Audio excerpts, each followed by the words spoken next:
talking secret shit you wouldn't even tell Jesus. My karma been tweaking so much I don't even believe it.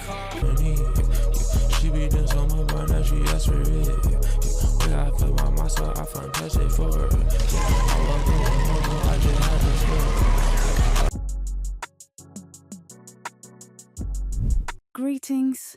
I'm HATSHEPSUT, and I'm very proud to announce Boss is back with another one. Alright, yep, this is gonna be another propaganda video, but it's gonna be about JuiceWRLD, and I really feel like I'm gonna just give it 1,000. I think it's different with JuiceWRLD low-key, because bro's like actually talented. I think most people agree, like bro's actually talented, and I think Rich Homie Quan was talented too, because I made a propaganda video about that too, and Ice Spice and Sexy Red as well, and like they could be talented in like their own ways and shit, but I just feel like there's probably like a larger number of people that agree that JuiceWRLD was like really talented to a point where, you know, a nigga had interviews and like in his songs he'll say like he's doing all these drugs and all this and that, and people probably just think like, damn, like just let that nigga keep doing that shit because he making some fire music. And like low key, like that shit do go with music low key. Like sometimes people do just look at it like niggas low key gotta do that shit to freaking make some good ass music, like they start believing that shit. But that nigga died, you know what I'm saying? I'm pretty sure like a lot of people would probably rather JuiceWRLD still be here than him being dead. So it's like low key, like is it worth it? Like is it worth him making better music to do drugs versus still being here and not doing drugs? And then like his girlfriend obviously probably wasn't the healthiest person and shit, but I'm not really trying to get into that. But I just know she had something to do with like the drugs and shit. But like I think most people would probably rather him still be here than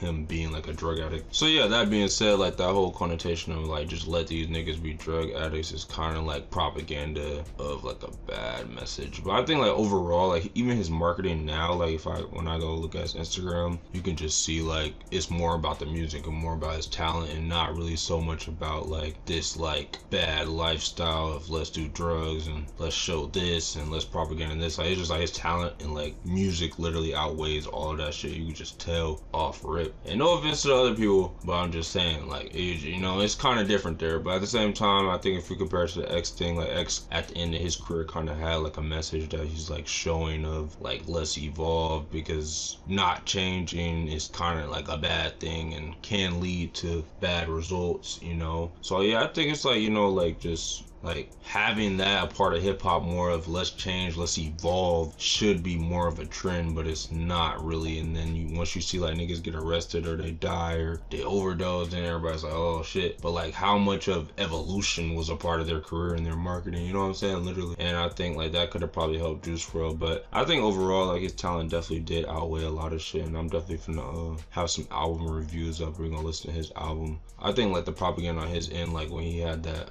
that one album where he was talking about drugs pretty heavy. I think it was Legends Never Die. I think it was Legends Never Die in like 2020. He was like talking about drugs pretty heavy, or was it Fighting Demons? I think it was Legends Never Die.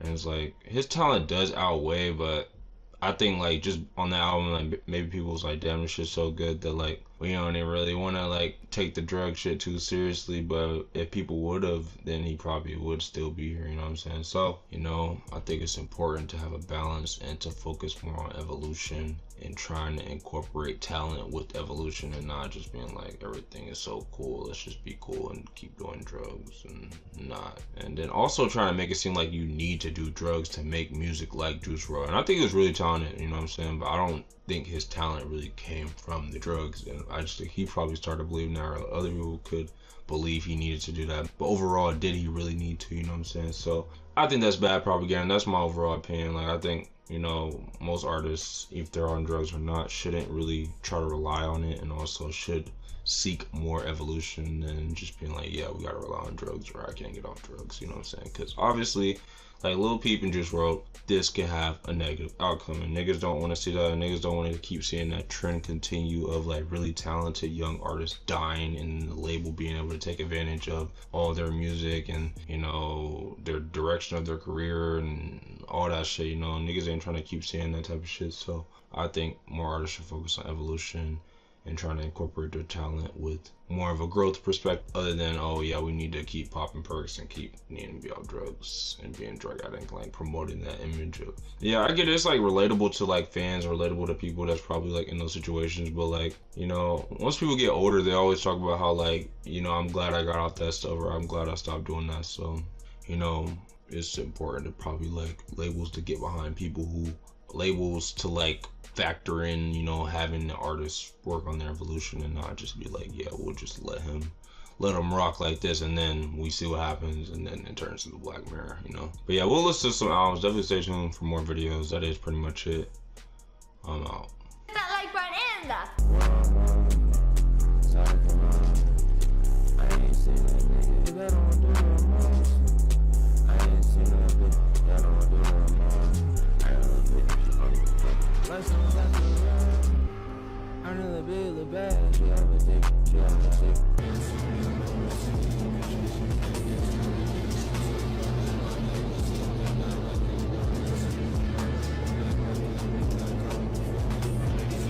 My favorite expression in English is the one that says, never bite the hand of the one that fingers you, something like that.